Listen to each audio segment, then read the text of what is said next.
¿Qué tal, jóvenes? Saludos. Hoy es 18 de mayo. Hoy esta sería la 18ª clase para los alumnos de segundo semestre de la preparatoria Felipe Carrillo Puerto en la materia de Química 2. Espero se encuentren muy bien y hayan disfrutado su fin de semana. Eh, ya saben que yo siempre comienzo con lo de las tareas, pero pues si se acuerdan, las tareas, ahí no se ve. Ahí está. Las tareas que les había dejado la última vez eran de investigación, así que pues no puedo como tal resolverles esas dudas porque eran algo también un tanto personal, así que no puedo resolverles como tal esas dudas. Aunque sí les puedo poner como, por ejemplo, recordarles, mejor dicho, qué es lo que tenían que haber hecho, como ensayos de qué es lo que pensaban de la contaminación o qué es lo que ustedes pueden hacer para ayudar desde su casa al ecosistema. Y eso era todo. Entonces de ahí pues no hay pierde. Ahora, vamos a continuar ya con los últimos temas. Perdón. Vamos a continuar ya con los últimos temas de exposición de contaminación que les iba a mostrar. De hecho, respecto a la contaminación, estos ya son los últimos temas, que es inversión térmica, smog y lluvia ácida. Y ya con esos terminamos. Y vamos a pasar ya a nuestros temas de ácidos y bases, que son las últimas fórmulas que vamos a ver al respecto. ¿Sale? Vamos a comenzar entonces. Inversión térmica, smog y lluvia ácida. Quiero comenzar con el smog. El smog en realidad viene de dos términos en inglés castellanizado, o sea, ya en español se escribe smog, pero yo creo que ustedes lo han visto sin la E. Es lo mismo. Es esa niebla, ese humo que se generan en las ciudades por la alta contaminación, o sea, la misma contaminación produce el smog. ¿Y el smog qué es? Son diferentes tipos de contaminantes que se acumulan en un lugar. Aquí en estas dos imágenes ustedes se dan cuenta de cómo se ve como una niebla. De hecho, por eso es justamente ese término. Viene de dos términos en inglés, que es smoke, que es humo, y fog, que es niebla. Por eso smog. Ahora, esto, ustedes creo que ya es más que entendido qué es entonces el smog. Es esa neblina que se genera por causa de la contaminación. Esa neblina, ese humo, como le quieran nombrar. El chiste es que esa dicha contaminación no crean que es algo muy nuevo. En realidad se sabe que existe desde que comenzó la revolución industrial hace muchos años. Se empezó a notar que se generaba muchísima cantidad de este smog por la actividad industrial. En realidad no es algo nuevo, solamente que en los últimos años, digamos unos 20 o 30 años, se ha visto un aumento desmedido de esta contaminación. Tanto es así que hay ciudades, donde no se nota ya el cielo, ya se ve así gris, como ya ven que en la Ciudad de México de hecho hay lugares donde se ve así, que el cielo debería de verse así, como por ejemplo aquí en Pátzcuaro. Ustedes saben que aquí en Pátzcuaro es muy limpio, entre comillas. Pero, por ejemplo, hay ciudades aquí en México que se ven de esta forma el cielo, que se ve grisáceo. ¿Por qué? Por tanto smog que se genera. De hecho, es muy interesante ver, porque no sé si alcanzan a ver en esta imagen cómo el smog se ve como esa capa densa de humo y contaminantes, y en la parte de arriba ya no se ve. Lo que sucede es que se acumula en una zona, no es en todo por completo. Eso es lo que ahorita vamos a hablar también. Justamente son los problemas de la inversión térmica, que se acumulan arriba de la ciudad, pero no por completo, no ocupa todo el espacio posible. ¿Sale? Entonces justamente eso es de lo que quiero decirles. Eso es el smog, esa acumulación de contaminantes. Otra vez, ya para que no se les olvide como tal lo que es esa definición. ¿Qué contaminantes son? Dióxido de carbono, dióxido de azufre, trióxido de azufre, dióxido de nitrógeno, monóxido de nitrógeno, metano, etcétera, ¿no? Inclusive ahí también abarca el ozono, que es el O3, que ya les había mencionado antes. Todos esos contaminantes, entonces, generan o producen este tipo de neblinas, ¿sale? Porque, como decía entonces, pues eso es como tal el smog. Ahora, ¿cuáles son los problemas que causa? Como ustedes y como hemos hablado completamente respecto a esta contaminación, los problemas que causa principalmente son respiratorios. ¿Por qué? Porque ese humo, por los componentes químicos que contiene, afecta directamente a los pulmones, específicamente a los alvéolos, que son las células especializadas para la absorción de oxígeno.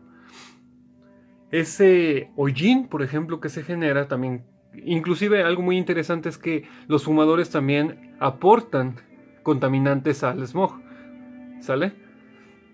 Ahora, ¿qué problemas causa? Pues principalmente problemas respiratorios. Y como ya les había mencionado antes, ahorita las personas que tengan con esto de la enfermedad, puede ser que el hecho de los contaminantes tan grandes que hay en la atmósfera generen más problemas en su sistema respiratorio. Por eso es un grave problema, por así decirlo. Ok, continúo entonces. Eso es en respecto al smog. Ahora, lluvia ácida. ¿Qué es la lluvia ácida? Como lo dice el nombre, literal, es lluvia ácida.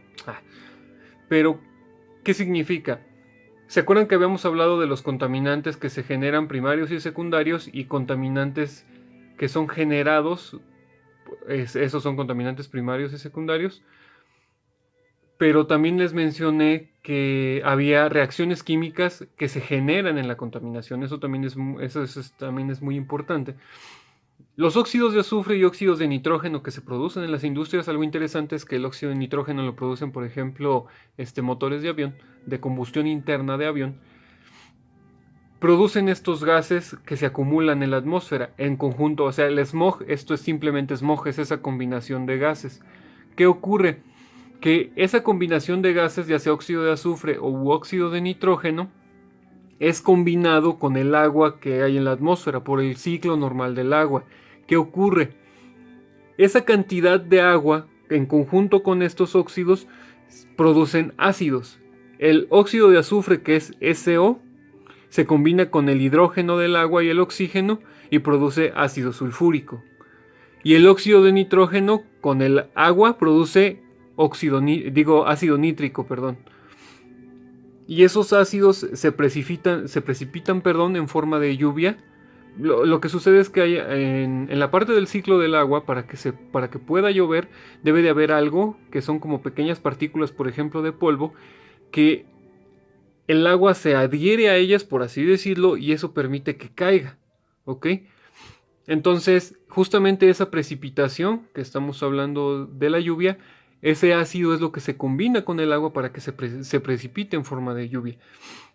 Entre otras situaciones ahí atmosféricas, ¿no? Pero justamente es tan simple como eso. Es agua combinada con alguno de esos ácidos y estos obviamente alteran los ecosistemas. ¿Por qué? Porque acidifican, obviamente ese es un ácido, acidifican los ríos, los lagos, matan especies animales, matan las plantas, descomponen la tierra, la hacen estéril. O inclusive en las ciudades, por ejemplo, se ha visto eso en grandes ciudades como el DF o en Los Ángeles, que las estatuas que hay en algunos lugares, por el hecho de están formadas por carbonatos. La mayoría de estas estatuas están formadas con carbonatos, se les dice a ese tipo de mineral. O sea que ese mineral forma la piedra con la que se hizo la estatua. Y esas estatuas pierden la forma, se hacen así como redondeadas. ¿Por qué? Porque la lluvia ácida les degrada completamente esas formas. Entonces, eso no es como tal un problema, porque simplemente es algo estético, pero ya en los ecosistemas, ya cuando hacen que las especies mueren, pues imagínense, es un río, un lago donde todos los animales toman agua y si se acidifica, obviamente los está intoxicando y los va a matar. Ese es justamente el problema. Y así mismo, ¿qué sucede? Pues para los cultivos, si el agua está ácida y los cultivos son regados con esa agua o les cae esa agua, obviamente los vas a contaminar y se van a echar a perder. Ese es justamente el problema con la lluvia ácida. La lluvia ácida es un mal que se está generando ya en este tiempo un poco más por causa de las grandes industrias y ciudades que contaminan demasiado y que no, su contaminación no se queda en un lugar, sino que se dispersa, por así decirlo. ¿Sí? Vamos a continuar. Eso es al respecto de la lluvia ácida. Algo importante que por lo que estas las ponen en el mismo lugar es porque si se dan cuenta una depende de la otra. O sea, el smog permite que se forme la lluvia ácida por el hecho de los contaminantes que contiene. Y también el siguiente, que es la inversión térmica. ¿Qué es la inversión térmica? La inversión térmica es cuando se cambia la temperatura de una ciudad por causa de sus grandes cantidades de contaminación, perdón, que hay en un lugar. ¿Ok? Quiero que noten aquí en la imagen de arriba. ¿Ok? Quiero que noten que sería como la ciudad. digamos que es como que está como, por así decirlo, en un hueco. ¿Y qué ocurre? Todo lo que se genera en la ciudad, también como aire caliente, por así decirlo, y la misma ciudad genera aire caliente. Y ya hay aire caliente. Entonces ese aire caliente, lo que pasa en una situación normal es que se va hacia la atmósfera, o hacia arriba, por así decirlo, y el aire frío y el aire muy frío que está en capas mucho más altas de la atmósfera se lleva ese aire. Entonces es un ciclo donde el viento que está abajo, caliente, sube para poderse enfriar y que sea una forma constante para que se regulen las temperaturas de las ciudades. En todos los lugares debería de ser así. ¿Qué ocurre en un proceso de inversión térmica? En un proceso de inversión térmica nosotros tenemos aquí el aire frío y el aire muy frío. ¿Qué ocurre? Que ese aire debería de subir y que el aire muy frío por los vientos que hay en la parte más alta se los lleven y así sigue el ciclo. Como hay una capa de caliente de inversión, que es el smog, justamente, evita que ese aire se disperse. Y eso causa que la temperatura de las ciudades vaya en aumento poco a poco. Por eso hay ciudades donde ya no se regula bien la temperatura o que de repente hace demasiado calor o demasiado frío, es justo por esta razón, por la inversión térmica, porque no se puede regular bien la temperatura de las ciudades por causa de esa capa de aire, no de aire caliente, sino esa capa de smog que hay arriba de la ciudad. Y eso es lo que causa que la temperatura no sea la adecuada o la normal. Por eso es que también las personas que, por ejemplo, si ustedes le preguntan a una persona que haya vivido en Morelia hace unos 20, 30 años, les va a decir que antes la temperatura no era de esta forma. La temperatura no era, ahorita Morelia de repente ya está como unos 30 grados, y antes, según las personas cuentan, que era como la temperatura casi de Pátzcuaro, o sea que máximo llegaban a 25, 24 grados. Y de hecho aquí en Pátzcuaro también ya estamos viendo los problemas que se están generando por causa del cambio climático o por causa de de la alteración del ecosistema que le hemos hecho. Por eso de repente ya hace tanto calor. Antes, lo máximo de temperatura que llegamos aquí en Pátzcuaro era entre 25 y 26 grados. Aquí hemos llegado últimamente hasta 29 y eso es muchísimo. Y en Morelia también era más o menos esa temperatura, pero ahorita han llegado hasta 30, 31 grados. ¿Qué es lo que lo está causando? No la tala desmedida, porque en realidad son muchísimos factores que están involucrados en el cambio del clima de un ecosistema. Son cientos de factores que no somos los únicos en realidad. No podemos ser tan egoístas como para suponer o darnos tanta importancia como para suponer que de verdad el cambio climático se deba únicamente a la presencia de los humanos. No hay que ser tampoco tan egocentristas. Pero sí estamos aportando algo negativo. ¿Por qué? Por ejemplo, ahorita con el aguacate se está haciendo cada vez más popular. Siempre lo ha sido, pero ahorita más porque las personas quieren ganar más al respecto. Se están agotando los ecosistemas para poder plantar más aguacate. Eso hace que se altere la cantidad de agua de las regiones y eso hace que a la larga, o ahorita ya estamos viendo esas repercusiones, cambie el ecosistema. ¿Ok? También, por ejemplo, justamente para el aguacate y los cultivos, están utilizando herramientas, no recuerdo cómo es su nombre exacto, pero son herramientas las cuales hacen que no llueva, por ejemplo. Los espantanubes les llaman, que es simplemente un tipo de cañón con una sustancia química que hace que no permite bien la lluvia. Entonces, ese tipo de alteraciones del clima, aparte de la tala inmoderada, destrucción de ecosistemas, falta de agua, obviamente va a causar que, por ejemplo, la inversión térmica sea llevada a cabo de una forma impresionante. Y justamente como les dije anteriormente, una ciudad donde se está empezando a notar este tipo de cosas es, por ejemplo, en Morelia, que antes no era así el clima. ¿Sale?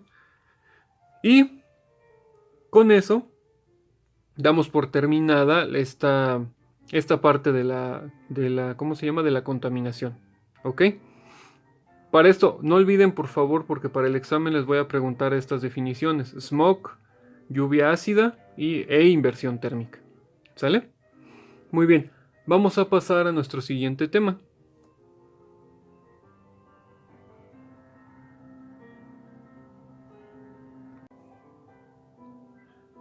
Muy bien, ahora vamos a continuar con el siguiente tema, que ya con este tema vamos a finalizar lo que son con ácidos y bases vamos a finalizar, de qué se tratan las últimas fórmulas que vamos a ver. que justamente es el cálculo de muestras que sean ácidos o bases. Ya van a ver, primero vamos a definir qué es un ácido y qué es una base, y ya con eso vamos a continuar.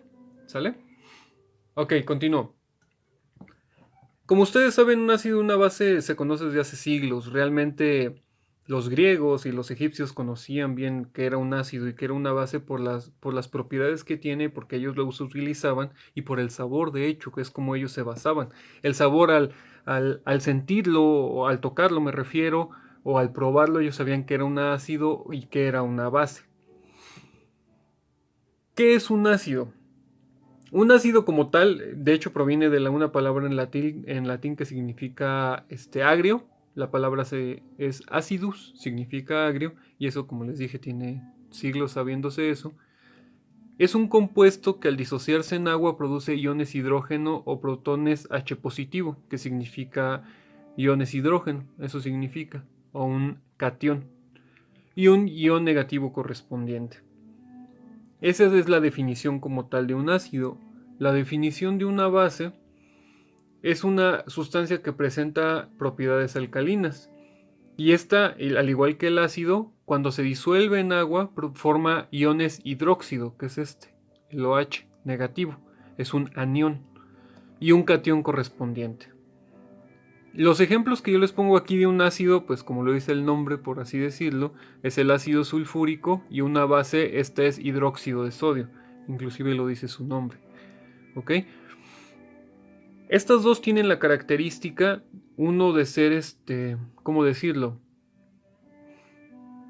Tener una textura jabonosa. Cuando es una base tiene una textura jabonosa. Esto no lo deben de tocar porque se quemarían. Pero la base tiene la característica de tener una textura jabonosa. Y el ácido tener un sabor agrio. Y de hecho la base un sabor astringente, le dicen. ¿Ok? ¿Quién nos dio estas definiciones? Estas definiciones nos las dio este señor en 1887. Este señor, Svante Arrhenius, se dio cuenta de las propiedades que tenían los ácidos y las bases, pero por una simple razón, por cómo se disocian en el agua y por la capacidad que tienen de transmitir energía eléctrica. Justamente él se dio cuenta, por eso se dan cuenta esto de que produce protones H positivo o iones hidróxido. Lo que sucede es que cuando se disuelven en agua, estos pueden transmitir o no electricidad, ¿ok? Entonces este señor se dio cuenta de eso, y por eso es que él definió los ácidos y las bases de esa forma. ¿Sale? Pero ahorita vamos a pasar al papel para definir esta parte de Arrhenius. Algo que me interesaría que se dieran cuenta es respecto a la escala de pH. El pH significa potencial hidrógeno. Se refiere a qué tanto hay de esta concentración del hidrógeno en una disolución que se mezcla. Ahora, ¿qué tanto de H o qué tanto de OH hay ahí? Una forma fácil de poder identificar si es un ácido o es una base es por el hecho del sabor que tiene. Por ejemplo, es tan simple como decir, si tú chupas un limón, vas a darte cuenta que es un ácido. Si ustedes tomen, por ejemplo, si se dan cuenta, por ejemplo, del blanqueador, alguna vez no sé si han sentido cómo está el blanqueador, que es el cloro, me refiero. Ese compuesto del cloro es un, ¿cómo se llama? Cloruro de sodio. Este compuesto tiene esa textura jabonosa, y también rápidamente con el olor se dan cuenta. Inclusive el jabón, miren, el jabón tiene un pH de 12. Importante, un ácido tiene de 0 a 6. Una base o alcalino es de 8 a 14. ¿Cuáles son los más ácidos y los más básicos? 0 y 14 o 1 y 14. ¿Cuál es el neutro? Es el agua, que es 7. O sea, 8 ya se considera una base. Pero de 8 a 14, el 14 es el que sería muchísimo más, ¿cómo decirlo? Muchísimo más básico. Por ejemplo, fíjense, las pastillas estomacales que son antiácidas, de hecho tienen un pH de 10, es bastante básico, entre comillas. Y por ejemplo, la leche o el café, el limón o el vinagre están en este rango de acidez. Entonces, ¿de qué depende? Pues completamente de qué tan ácido, cuál es el sabor que tiene. Ya con eso se van a dar cuenta, ¿sale? Ahora, quiero pasar al papel para hacer un dibujito de la explicación de cómo es que se comporta lo que decía Svante Renew, ¿sale? Vamos a pasar. Bueno, como ya saben, estamos a 18.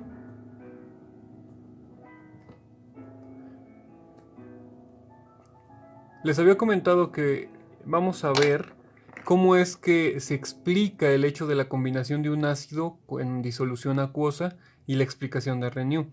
Digamos que nosotros tenemos aquí un vasito, ¿no? Y en ese vasito vamos a agregar agua con ácido clorhídrico, el ácido y el agua que es neutra. Ahora, ¿qué ocurre con estas? Cuando esta reacción se lleva a cabo se forma un ion hidronio, porque se combina con un oxígeno más hidrógeno, más cloro, perdón. Así, perdón. ¿Qué ocurre aquí? Fíjense qué es lo que sucede. Se combina el agua con el ácido clorhídrico y el hidrógeno, que es positivo, pasa aquí.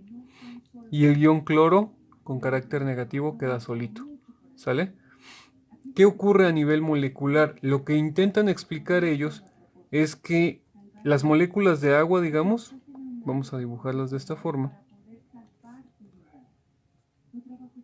Estas moléculas de agua que están ahí dispersas o disueltas son combinadas con esta molécula de HCl. Entonces el Cl queda solo.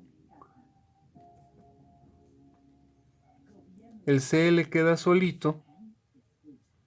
Y a estas moléculas de agua, vamos a usar otro, miren, me encontré este, se le combina el hidrógeno, digamos. ¿Sí?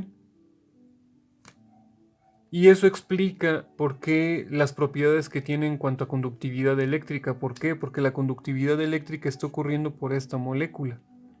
Ahora, ¿qué ocurre con una, ¿cómo se llama? Con una base?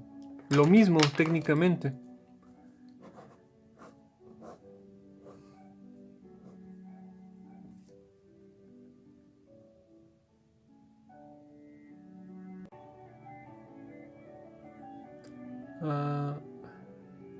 Ahí está.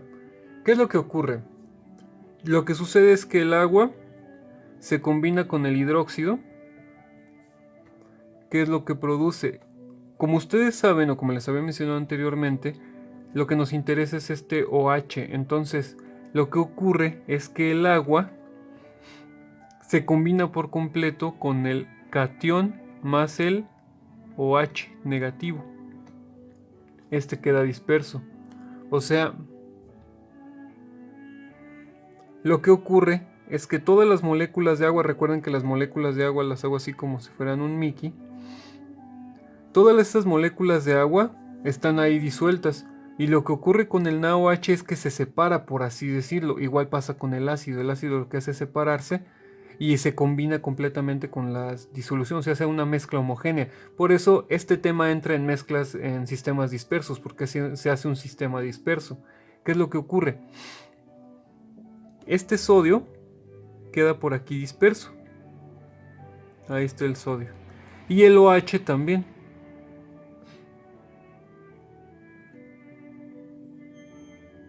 Quedan ahí, digamos que el OH son estas, lo voy a poner con este verde.